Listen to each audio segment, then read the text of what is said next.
Hey everybody, this is Jackie with Syrup and Biscuits.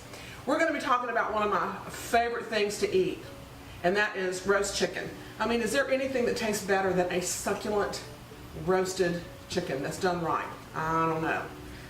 I can't think of it. And every cook, regardless of their skill level, needs to know how to cook a roasted chicken, a perfectly roasted chicken. For one, it just tastes good. I mean, it is dadgum good. So if you eat roasted chicken, if you feed people that eat chicken, you need to know how to roast one correctly. A whole roasted chicken is fancy enough for company, it's simple enough for Tuesday night suppers, and it's grand enough for Sunday dinner. So you just need to know how to do this, and I'm going to teach you how to do it. So to begin with, we're going to unwrap a chicken, a whole chicken. I have about a 4.5 pound chicken. Dry it off, put it on a platter or something that can contain the juices. Sprinkle it liberally with seasoning. Now I use my signature seasoning, which I'll call 411, because it's 4 parts kosher salt to 1 part ground black pepper to 1 part garlic powder, not garlic salt. Sprinkle liberally with 411, and don't forget to get the cavities, and don't forget to get under his arms, and don't forget to get all the wings. You want to do that. Put this in your refrigerator uncovered for at least 4 hours, even overnight. I've left mine in overnight. You want it to dry completely out, and the refrigerator will help it do that. And because we've seasoned it already before we put it in there, what the salt does is it draws the juices out, and then the juices go back in, and when the juices go back in, it takes the seasoning with it, so it seasons the meat throughout. I'm cooking in my favorite cooking implement, which is a cast iron skillet. This is a 12-inch cast iron skillet that I have. So we've seasoned our chicken, we've got it in our cooking implement. The only other thing that we need to do is to brush it with melted butter.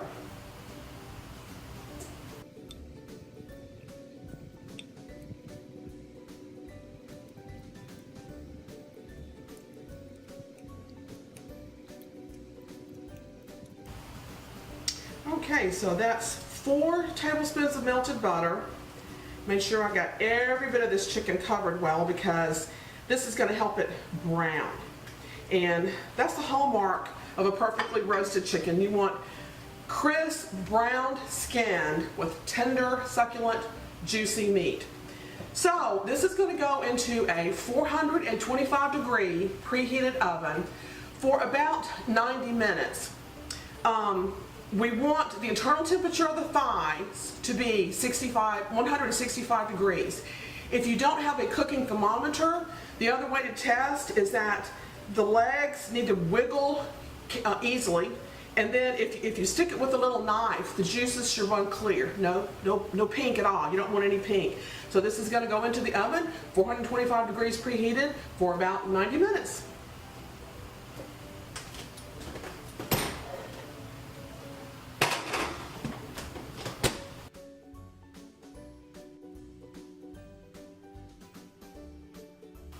And here we are, perfectly roasted whole chicken. Now this chicken cooked in less than 90 minutes. That's why it's important about 10 to 15 minutes before your anticipated due time, you start checking for doneness. And I did, and I checked with the thermometer. So at 80 minutes, my chicken was done, even though I've cooked numerous other chickens of the same size for 90 minutes. This one was done a little bit faster. And there's a lot of variables that go into how fast a chicken cooks, but it's done. Just taking it out, it is still piping hot. So I'm going to let this sit in this skillet for about 10 minutes, and then I'll move it to a cutting board and start slicing it up. So I hope you give this a try. It's so easy, and it's so good, and everybody needs to know how to cook a whole roasted chicken. Appreciate you hanging with me today. Get this recipe and others at syrupandbiscuits.com. Y'all come see us. God bless.